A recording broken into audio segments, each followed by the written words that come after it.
12 సంవత్సరాలకు ఒకసారి కొన్ని లక్షల మంది జనం గోదావరి పుష్కరాలు.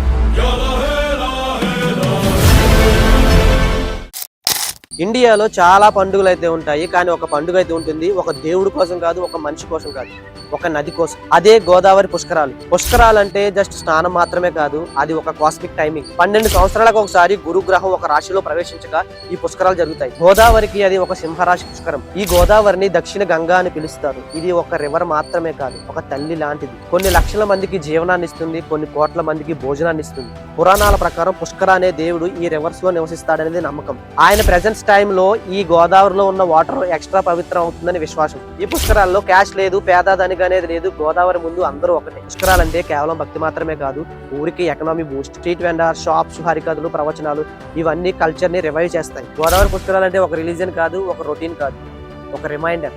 ప్రకృతి నుంచి వచ్చాం, ప్రకృతిలోనే కలుస్తాం.